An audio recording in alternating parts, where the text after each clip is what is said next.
आर्य समाज पट्टी टोला में किया गया वैदिक हवन संध्या मंत्र प्रतियोगिता का आयोजन। कार्यक्रम में भाग लेने वाले स्कूली बच्चों को किया गया पुरस्कारों से सम्मानित। बताते चले उत्तर प्रदेश के जनपद रामपुर में आज आर्य समाज मंदिर पट्टी टोला में हर वर्ष की भांति इस वर्ष भी वैदिक हवन संध्या मंत्र प्रतियोगिता का आयोजन किया गया, जिसमें जनपद रामपुर के समस्त स्कूली बच्चों ने भाग लिया और वैदिक मंत्रों का उच्चारण किया। वहीं स्कूली बच्चों को आर्य समाज संगठन के पदाधिकारियों द्वारा प्रशंसा पत्र देकर सम्मानित भी किया गया। बताते चले आर्य समाज मंदिर पट्टी टोला संगठन मंत्री मनोज कुमार ने मीडिया से बात करते हुए बताया कि आज आर्य समाज मंदिर पट्टी टोला रामपुर में पुरानी परंपरा को जिंदा रखते हुए कार्यक्रम का आयोजन किया गया।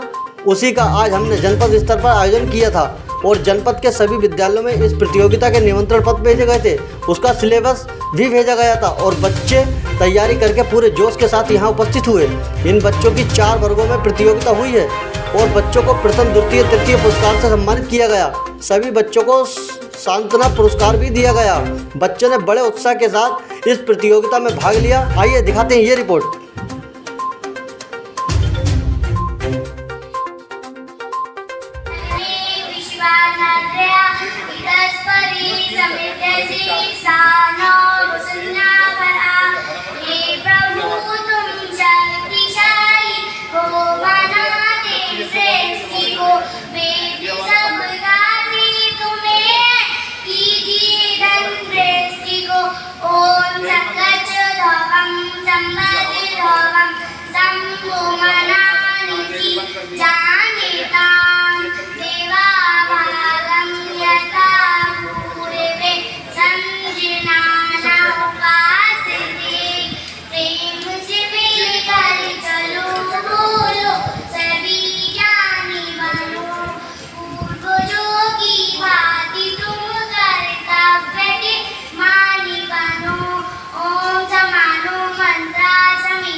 लक्षदीप गुप्ता रामलीला पब्लिक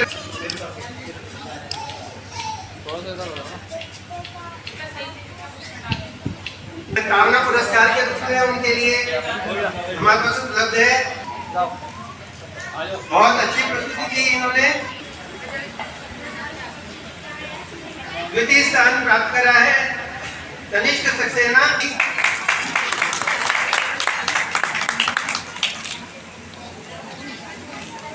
बाकी जोरदार तालियां।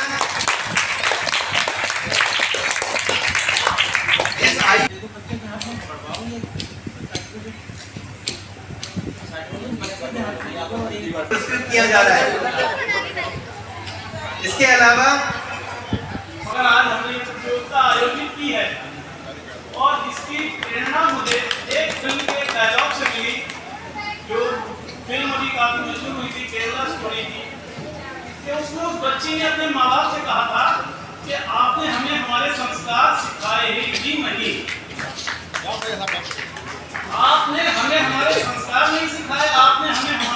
जब पद्धति नहीं सिखाई तभी से मैंने सोच लिया था कि जिस दिन हमारे यहाँ ये श्रावणी पर्व मनाया जाएगा तो उस दिन हम ये प्रतियोगिता जरूर कराएंगे ताकि बच्चों में फिर से हमारे संस्कार जागृत हो।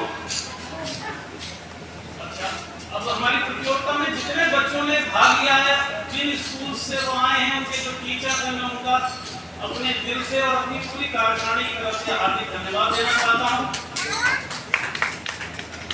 इस प्रतियोगिता के जो पुरस्कार हैं वो मेरी माता जी श्रीमती चंचला आर्य जी की तरफ से वितरित हो रहे हैं।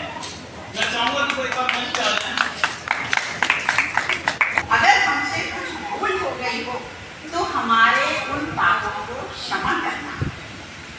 तो और एक बच्ची आई थी काजल, वो भी भूल गई थी, लेकिन जो छोटे बच्चे आए थे जिन्होंने ईश्वर स्तुति प्रार्थना उपासना और उनसे ज़्यादा क्रेडिट जाता है, जो बिल्कुल नन्हे बच्चे थे जिन्होंने गायत्री मंत्र लिया था, तो वो गायत्री मंत्र उन बच्चों का केवल यहाँ पर बैठना ही बहुत क्रेडिट की बात है। और अगले वर्ष देखेंगे ये बच्चे और बड़े हो जाएंगे तो ये बहुत अच्छे से। तो बच्चों, आप अगर उड़ नहीं सकते तो दौड़िए, दौड़ भी नहीं सकते हैं तो चलिए, चल भी नहीं सकते हैं तो रेंगिए।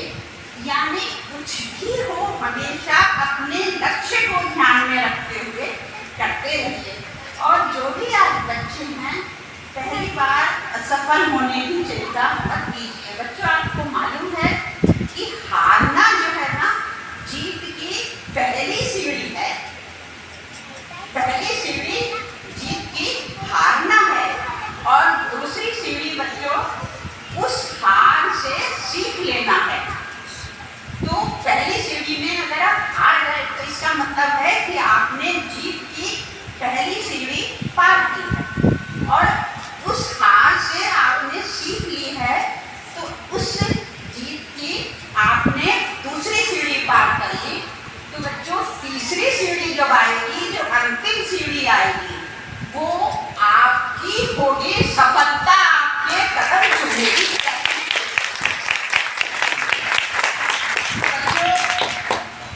अंत में बस आपसे ये कहना चाहूंगी, हर दिन जिंदगी को एक नया ख्वाब दो, हर दिन जिंदगी को एक नया ख्वाब दो। चाहे पूरा ना हो आवाज तो दो, चाहे पूरा ना हो आवाज तो दो।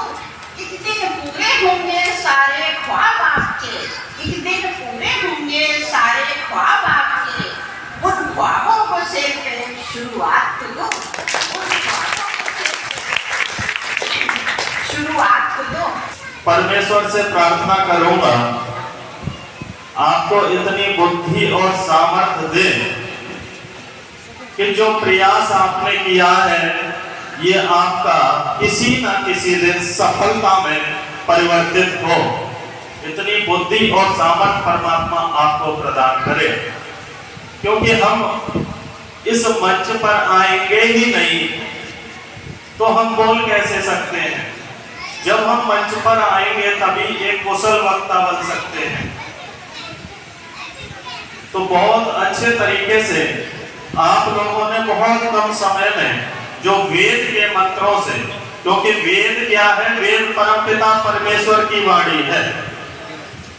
सृष्टि के आदि में परमपिता परमेश्वर ने 4 ऋषियों को वेद का ज्ञान दिया, और उन 4 ऋषियों ने वेद के ज्ञान को हमको और आपको दिया है।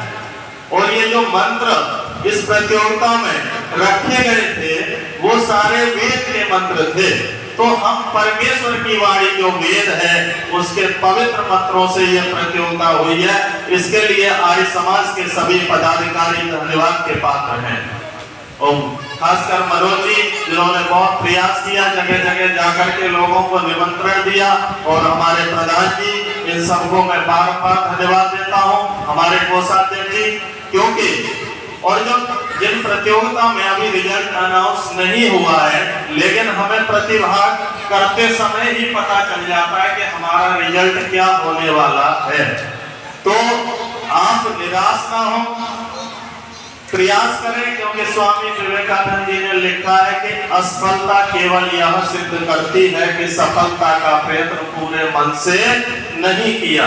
तो आप पूरे मन से सफलता का प्रयत्न करें, जो वेद का रास्ता है, जो सत्य का रास्ता है, जिसे ऋषिवर देव दयानंद ने हम सबको दिखाया है, उस रास्ते पर चल करके अपने जीवन को धन्य बनाएं, अपनी संस्कृति से जुड़े रहें, क्योंकि जिस देश की संस्कृति जिंदा रहती है वो देश जिंदा रहता है, और जिस देश की संस्कृति मिट जाती है वो देश मिट जाता है। इसलिए आप अपनी संस्कृति से, जो हमारी ये प्राचीन परंपरा है, जो हमारी ये प्राचीन संस्कृति है, इससे जुड़े रहें। कार्यक्रम किया है, बच्चों को सम्मानित भी किया है, क्या है पूरा मामला? आज आर्य समाज मंदिर पट्टीटोला रामपुर ने अपनी एक पुरानी परंपरा को जिंदा करते हुए एक पुरानी हमारी प्रतियोगिता होती थी, वैदिक हवन संध्या मंत्र प्रतियोगिता, उसी का आज हमने जनपद स्तर पर आयोजन किया था।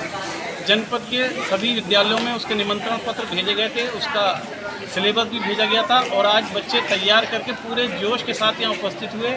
उन बच्चों की 4 वर्गों में प्रतियोगिता हुई और बच्चों को प्रथम, द्वितीय, तृतीय पुरस्कार से सम्मानित किया गया। सभी बच्चों को सांत्वना पुरस्कार भी दिया गया। बच्चों ने बड़े उत्साह के साथ इस प्रतियोगिता में भाग लिया, इसकी मुझे बड़ी खुशी हुई है। अच्छा, ये हर साल किया जाता है कार्यक्रम? हाँ, ये लगभग सन 82 से हर साल होता है।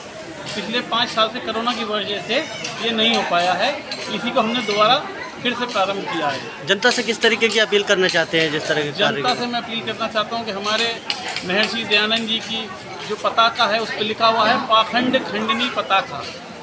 मैं चाहता हूँ कि जो समाज में पाखंड व्याप्त है वो दूर हो और लोग वेदों की ओर लौटें।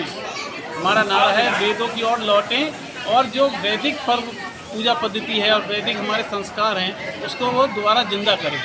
आपका शुभ नाम? मेरा नाम मनोज कुमार है, मैं मंत्री आर्य समाज रामपुर।